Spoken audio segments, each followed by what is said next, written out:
Não entendi. Quem é que pagou a passagem? Ele. Ele pagou. E as suas despesas, quem pagou? Ele, do hotel. Isso ficou claro desde o início? Não, a gente conversou, eu conversei com ele como uma pessoa comum. Eu queria, era um intuito sexual, era um desejo meu. Acho que ficou até claro para ele isso. E ele perguntou quando eu poderia ir e eu disse, no momento não posso, questões financeiras, eu não podia ir. E também questão da minha agenda, do meu trabalho, enfim. E daí ele me sugeriu, tá, mas eu posso resolver isso. E aí eu fui com a passagem. Você levou dinheiro seu também? Levei. Ou seja, você viajou para Paris com que expectativa, Nádia? De ficar com ele, de encontrar com ele. Isso De incluía realizar uma um desejo meu. Isso incluía uma possível relação sexual? Obviamente. Você pensava nisso? Sim. Estava preparada para isso? Estava. Era algo já consentido, consensual entre vocês? Era. Certo. Quando você chega a Paris, o que acontece? Eu vou pro hotel, ele me manda mensagem falando que ia para uma festa e que ia passar lá antes para me dar um beijo, para me cumprimentar antes de ir nessa festa. E a partir disso, o que acontece? Eu tinha um desejo de ficar com o Neymar.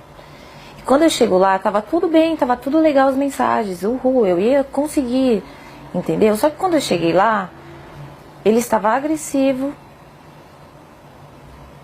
totalmente diferente daquele cara que eu conheci nas mensagens. Até aí, tudo bem. Como eu tinha muita vontade de ficar com ele, falei, ok, vou tentar manejar aqui. E a gente começou a trocar carícias, começou a ficar, a se beijar. E daí ele me despiu. Eu não Até achei... então foi tudo consensual? Foi. Até aí tudo bem. Sim. Só que depois ele começou a me bater. E eu falei assim, nos primeiros, ok, tava tudo certo. Só que depois começou a me machucar muito. E eu falei, para. Você falou isso de forma clara? Falei, para, está doendo. E ele falou, desculpa, linda. Ok, continuamos. Deitados na cama, rolando e tal. Eu falei, você trouxe preservativo? Porque eu não tenho. E ele disse, não. Eu falei, então não vai acontecer nada além disso. Porque não podemos. Qual foi a resposta dele? Ele não respondeu nada. E a gente continuou. E ele me virou, cometeu o ato, e eu pedi para ele parar. Enquanto ele cometia o ato, ele continuava batendo na minha bunda violentamente. E depois eu girei. Foi tudo muito rápido, questão de segundos, e me retirei. Foi isso que aconteceu. Você está totalmente convencida que conseguiu mostrar a ele que você não queria, não desejava mais a relação sexual? Eu falei, para. Não, para. Eu falei. E ele nunca disse nada a você? Ele não se comunicava muito. Ele só agia. Ou seja, você estava preparada para uma relação sexual consensual? Estava. E quando é que essa relação sexual consensual se transformou, na sua visão, em um ato de estupro? A partir do momento que ele se tornou agressivo, a partir do momento que eu perguntei para ele se ele tinha levado o preservativo, que eu não tinha, ele falou que não, e eu falei para ele, então não podemos. Então só vamos trocar carícia, vamos continuar aqui. E ele concordou, com o silêncio eu entendi como concordância. E quando ele me virou, ele já foi cometendo o ato. Então assim, ele não entrou em um acordo comigo, não, eu não trouxe, mas eu tô afim, eu quero. Não, ele ficou calado. Então para mim, ele tinha entendido que não poderíamos ir além daquilo do que já estávamos fazendo. Ele te obrigou a manter relação sexual? A partir do momento que ele me segurou violentamente me batendo, ele estava me obrigando a ficar ali naquele lugar. Sem uso de preservativo? Sem uso de preservativo. Foi assim que aconteceu a relação sexual? Foi assim que aconteceu. Depois, quando eu saí da cama, quando eu me levantei e fui pro banheiro, eu fiquei, não acreditei, foi tipo uma decepção.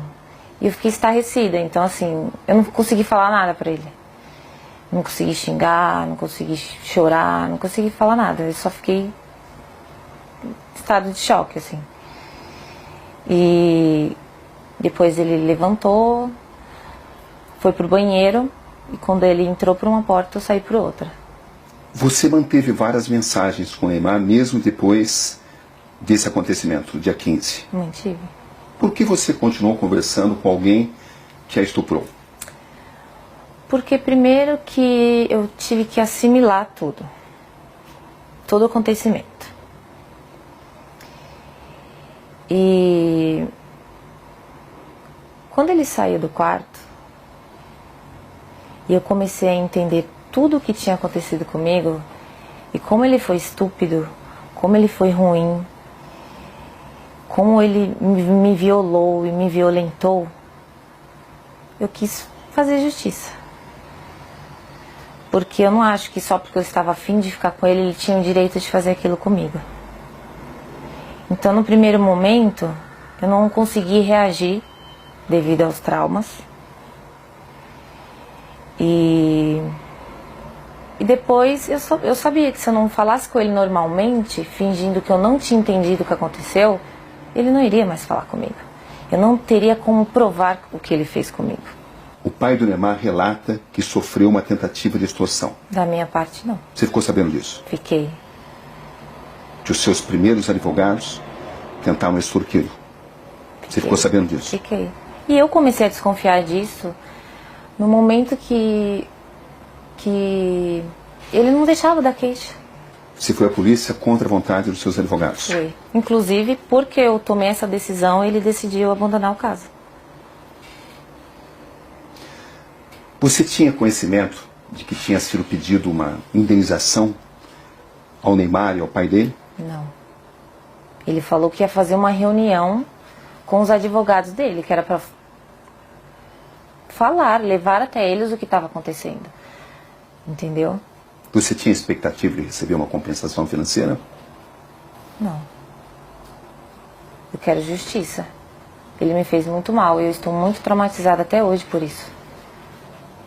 O que você espera exatamente desse caso? Eu quero que ele pague pelo que ele fez. Você tem consciência do que isso pode representar para o Neymar, Nádia? Eu tenho consciência do que o que aconteceu representa para mim. Uma questão de honra, entendeu? Ele não precisava ter feito aquilo comigo. Não precisava, eu já estava ali para isso, para aquilo. Era um desejo meu, eu sou livre, desimpedida, nós iríamos ficar, eu ia voltar para casa e tá tudo certo. Qual é exatamente a sua situação financeira, Nádia, para esclarecer? É verdade que você tem uma dívida de 26 mil e está sofrendo uma ação de despejo?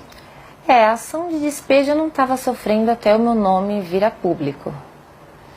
Né? Então, mas eu tinha um acordo sim para fazer, eu deixei acumular, minha única dívida, e do colégio que eu estava estudando, que por motivos pessoais eu tranquei.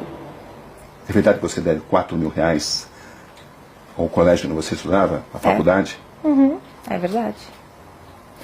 As pessoas têm usado essas informações para alegar que você queria resolver a sua situação financeira. Você tem consciência disso, né? Tem. Eu fiquei sabendo, mas olha... Como é que você reage a isso? Eu acho que teria uma forma mais fácil e mais rápida do que todo esse auê, todo esse escândalo. Eu acho que eu não preciso disso. E até o Neymar para poder conseguir dinheiro. Tem muitos trabalhos, muitas coisas para fazer. Eu não ia me expor dessa forma. Não tem lógica, não tem sentido. Para arrancar dinheiro do Neymar. Desculpa, não preciso disso. E você vai ver novas revelações da entrevista a Roberto Cabrini no Conexão Repórter na próxima segunda-feira. Uma boa noite.